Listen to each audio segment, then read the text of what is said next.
Hello साथियों, आज की इस वीडियो में हम आप सभी को बताने जा रहे हैं 10वीं कक्षा के सोशल साइंस यानी सामाजिक विज्ञान का ऐसा इम्पोर्टेंट वीवीआई ऑब्जेक्टिव क्वेश्चन जो कि आपके मैट्रिक एग्जाम 2024 के दृष्टिकोण से काफ़ी इम्पोर्टेंट है। तो जल्दी से वीडियो को लाइक कर दीजिए, चैनल पर नए होंगे तो चैनल को सब्सक्राइब कर लीजिए ताकि ऐसे ही आने वाली हर 10वीं कक्षा का इम्पोर्टेंट क्वेश्चन का वीडियो आप सभी को देखने को मिल सके। तो चलिए फ्रेंड्स, बिना समय गवाए पहला क्वेश्चन का आंसर देख लेते हैं। देखिए, सबसे पहला सवाल क्वेश्चन नंबर 1 में पूछा गया है कि गैरिबाल्डी पेशे से क्या था। दोस्तों याद रखिएगा, गैरिबाल्डी पेशे से एक नाविक था। तो क्वेश्चन का बिल्कुल सही जवाब यहाँ पे ऑप्शन डी हो जाएगा। उसके बाद में अगला सवाल क्वेश्चन 2 में पूछा गया है कि काउंट काबूल को विक्टर एमेनुअल ने किस पद पे नियुक्त किया था। आप सभी को मालूम होगा कि काउंट काबूल को विक्टर एमेनुअल ने प्रधानमंत्री के पद पे नियुक्त किया था। अतः क्वेश्चन का बिल्कुल सही जवाब ऑप्शन सी हो जाएगा। उसके बाद में अगला सवाल क्वेश्चन 3 को देख लीजिए। क्वेश्चन 3 में दिया गया है कि बोल्शेविक क्रांति कब हुई थी। आप सभी को बता दें कि बोल्शेविक क्रांति जो हुई थी ये नवंबर 1917 ईस्वी को हुई थी। अतः क्वेश्चन का बिल्कुल सही जवाब ऑप्शन बी हो जाएगा। इसी सवाल को कुछ इस प्रकार से पूछ लिया जाता है कि लेनिन के द्वारा जो बोल्शेविक क्रांति हुई थी वो कब हुई थी, तो नवंबर 1917 को। या बोल्शेविक क्रांति का नेतृत्व किसने किया था, तो ये भी याद रखिए दोस्तों, लेनिन ने किया था। और लेनिन के द्वारा सन 1921 ईस्वी में नई आर्थिक नीति भी अपनाई गई थी और लेनिन की सन 1924 ईस्वी में मृत्यु भी हो गई थी।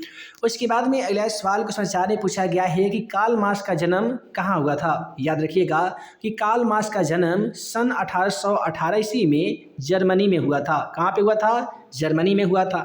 कब हुआ था? तो सन 1818 ईस्वी में हुआ था। याद रखिएगा दोस्तों कि यही है वो कार्ल मार्क्स जिसके द्वारा दास कैपिटल की रचना सन 1867 ईस्वी में की गई थी, जो समाजवादियों का बाइबिल भी माना जाता है। उसके बाद में अगला सवाल क्वेश्चन 5 में दिया गया है कि नरोत्तम सिंहानु कहाँ के शासक थे। आप सभी को बता दें कि अंकोरवाट का मंदिर कंबोडिया में स्थित है और नरोत्तम सिंहानु जो थे दोस्तों ये भी कंबोडिया के ही शासक थे। कंबोडिया का प्राचीन नाम क्या है? कंपुचिया है। और यहाँ पे हिंदू का सबसे बड़ा मंदिर कंबोडिया में स्थित है जहाँ पे विष्णु भगवान की पूजा की जाती है। उसके बाद में अगला सवाल क्वेश्चन 6 में पूछा गया है कि हिंद चीन क्षेत्र में कोलोन किसे कहा जाता था। देखिए, हिंद चीन के जितने भी फ्रांसीसी नागरिक थे उन्हें कोलोन कहा जाता था। अतः क्वेश्चन का बिल्कुल सही जवाब यहाँ पे ऑप्शन सी हो जाएगा। उसके बाद में अगला सवाल क्वेश्चन 7 करता है कि सविनय अवज्ञा आंदोलन कब शुरू हुआ था। दोस्तों आप सभी को बता दें कि सविनय अवज्ञा आंदोलन जो शुरू हुआ था ये सन 1930 ईस्वी में हुआ था, जिसमें नमक कानून को तोड़ा गया था। सन 1920 ईस्वी में खिलाफत आंदोलन के साथ साथ असहयोग आंदोलन महात्मा गांधी के नेतृत्व में चलाया गया था। सन 1935 ईस्वी की बात है जब आरबीआई, जिसे हम लोग भारत का केंद्रीय bank reserve bank of India कहते हैं, उसकी स्थापना 1935 में हुई थी। सन 1942 ईस्वी की बात है जब महात्मा गांधी के द्वारा भारत छोड़ो आंदोलन चलाया गया था, जिसमें महात्मा गांधी के द्वारा एक सुप्रसिद्ध नारा भारत छोड़ो दिया गया था, करो या मरो दिया गया था। उसके बाद में अगला सवाल क्वेश्चन 8 करता है कि भारतीय राष्ट्रीय कांग्रेस के पहले अध्यक्ष कौन थे। सबसे पहले याद रखिएगा कि भारतीय राष्ट्रीय कांग्रेस की जो स्थापना हुई है सन 1885 ईस्वी में हुई है और A.O. ह्यूम ने इनकी स्थापना किए थे और W.C. बनर्जी, जिनका पूरा नाम उमेश चंद्र बनर्जी होता है, ये भारतीय राष्ट्रीय कांग्रेस के पहले अध्यक्ष माने जाते हैं। और यहाँ पे लाला लाजपत राय की बात करें तो AITUC, जिसे हम लोग कहते हैं all India trade union Congress, इसके पहले अध्यक्ष लाला लाजपत राय थे। लाला हरदयाल की बात करें तो गद्दर पार्टी की स्थापना सन 1913 में लाला हरदयाल के द्वारा किया गया था। उसके बाद में कहता है कि अखिल भारतीय ट्रेड यूनियन कांग्रेस की स्थापना कब हुई थी, तो सन 1920 में हुई थी और इसके अध्यक्ष लाला लाजपत राय को बनाया गया था। सन 1885 ईस्वी में भारत में ये भारतीय राष्ट्रीय कांग्रेस की स्थापना हुई थी। सन 1881 ईस्वी में पहला फैक्ट्री एक्ट लागू किया गया था और सन 1948 ईस्वी में महात्मा गांधी की हत्या हो गई थी। अगला सवाल कहता है कि वाष्प इंजन का आविष्कार किसने किया था, तो याद रखिएगा दोस्तों, जेम्स वाट के द्वारा वाष्प इंजन का आविष्कार किया गया था। फ्लाइंग शटल मशीन का आविष्कार जॉन के द्वारा किया गया था। सेफ्टी लैंप का आविष्कार हम्फ्री डेवी के द्वारा किया गया था। और पावर लूम का आविष्कार क्रॉम्पटन के द्वारा किया गया था। तो ये चारों क्वेश्चन आपके एग्जाम पेपर के लिए काफ़ी इंपोर्टेंट है।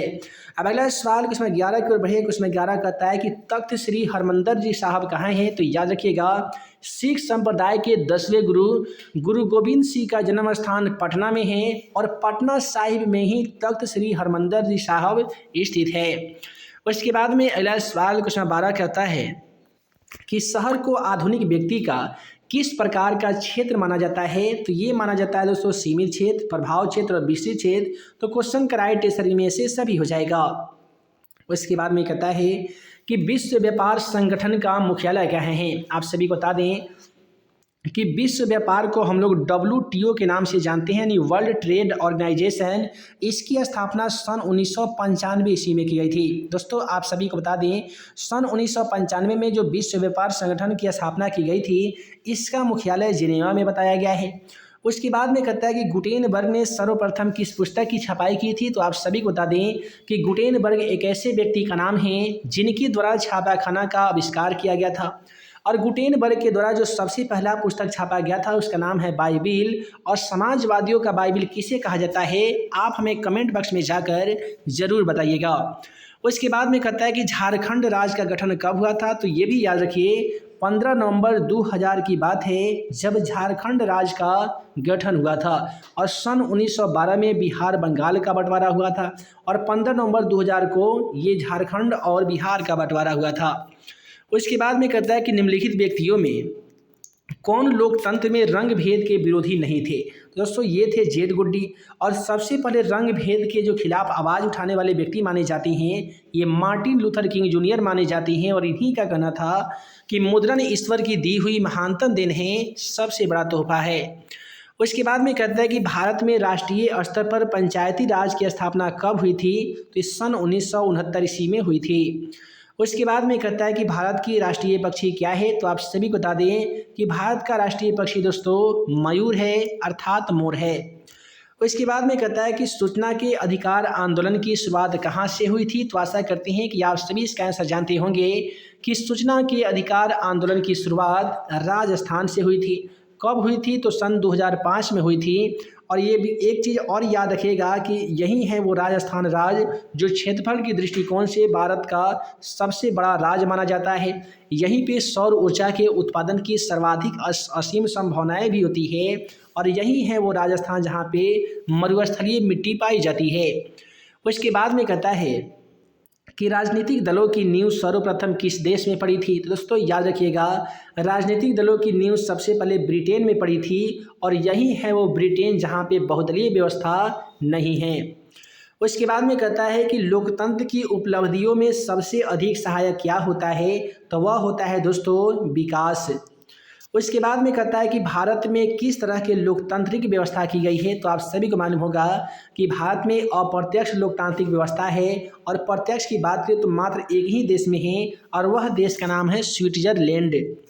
उसके बाद में कहता है कि 15वीं लोकसभा चुनाव के पूर्व लोकसभा में महिलाओं की भागीदारी कितनी थी? तो ये 10% थी। और 15वीं के जस्ट बाद में जैसे ही 16वीं लोकसभा का चुनाव हुआ ये 10% से बढ़कर 33% और कहीं पे 50% भी देखने को मिला है। उसके बाद में कहता है कि लिच्छवी गणतंत्र या गणराज्य भारत के किस राज्य में स्थित है?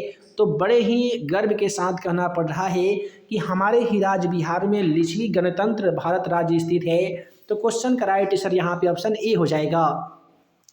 उसके बाद में कहता है कि भारत की आर्थिक व्यवस्था कैसी है? तो आप सभी को मालूम होगा कि विश्व में एक भारत ही एक ऐसा देश है जहाँ पे मिश्रित अर्थव्यवस्था है। वहीं पे बात करें समाजवादी अर्थव्यवस्था की तो यदि आपसे पूछा जाए कि अमेरिका की अर्थव्यवस्था कैसी है तो उसकी अर्थव्यवस्था समाजवादी है।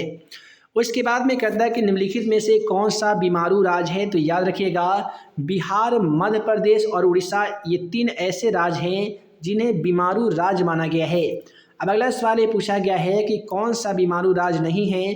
तो बिहार, मध्य प्रदेश और कर्नाटक, उड़ीसा में यदि हम देखें तो उड़ीसा, मध्य प्रदेश, बिहार तो है लेकिन कर्नाटक आपका बीमारू राज्य नहीं है।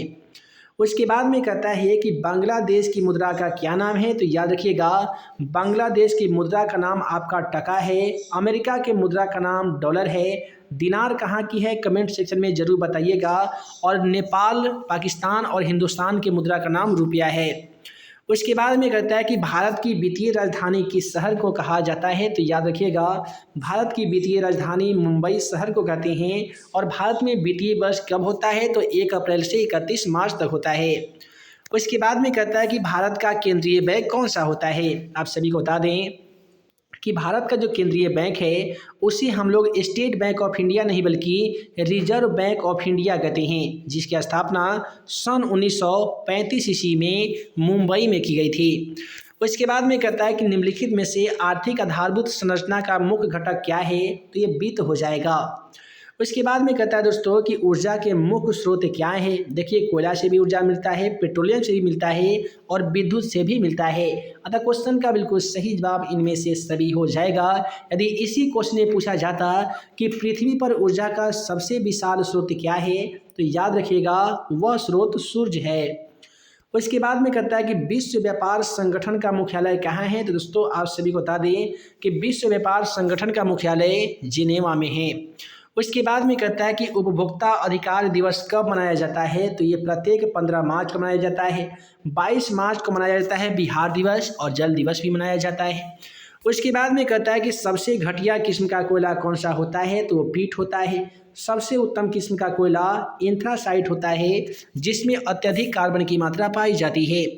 अगला सवाल कहता है कि मरुस्थलीय मृदा का विस्तार किस राज्य में है, तो ये है आपका राजस्थान में। तो राजस्थान यहाँ पे क्वेश्चन का सही जवाब हो जाएगा। उसके बाद में कहता है कि दाल किस पौष्टिक अंश का स्रोत है। दोस्तों दाल से सबसे ज़्यादा हमें जो मिलता है वो प्रोटीन मिलता है, अतः राइट ऐसा जाएगा प्रोटीन के साथ। दूध, दही, मक्खन, पेड़ा ये सबसे मिलता है कार्बोहाइड्रेट। अब आइए अगला क्वेश्चन को देख लेते हैं। अगला सवाल में पूछा गया है कि निम्नलिखित में से कौन सी रबी फसल है। देखिए रबी फसल और कौन सी खरीफ फसल है 100% आपके एग्जाम पेपर में पूछे जाते हैं। तो गेहूं यहाँ पे आपका रबी फसल हो जाएगा, वहीं पे धान आपका खरीफ फसल हो जाएंगे। फिर कहता है कि पूर्व मध्य रेल का मुख्यालय कहाँ है, तो आप सभी को मालूम होगा कि पूर्व मध्य रेलवे का जो मुख्यालय है ये हाजीपुर में बनाया गया है।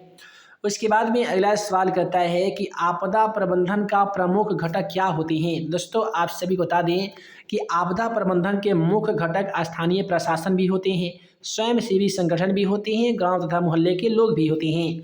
अतः क्वेश्चन का बिल्कुल सही जवाब जाएगा ऑप्शन डी के साथ, इनमें से सभी। तो इस प्रकार से आज की इस वीडियो में हम लोगों ने देखा 10वीं कक्षा के सोशल साइंस अर्थात सामाजिक विज्ञान का 40 ऐसा इम्पोर्टेंट वीवीआई ऑब्जेक्टिव क्वेश्चन जो कि आपके 10वीं कक्षा एग्जाम पेपर 2024 के लिए काफ़ी ही ज़्यादा इम्पोर्टेंट था। आशा करते हैं कि आज का वीडियो आप सभी को पसंद आया हो। दोस्तों वीडियो पसंद आया हो तो वीडियो को लाइक कीजिएगा, अपने दोस्तों में शेयर कीजिएगा। चैनल पर नए होंगे तो हमारे इस YouTube channel math and magic tips को जरूर सब्सक्राइब कीजिएगा। मिलते हैं एक नए वीडियो में नए वीवीआई क्वेश्चन के साथ। तब तक के लिए आप सभी को वीडियो देखने के लिए बहुत बहुत धन्यवाद।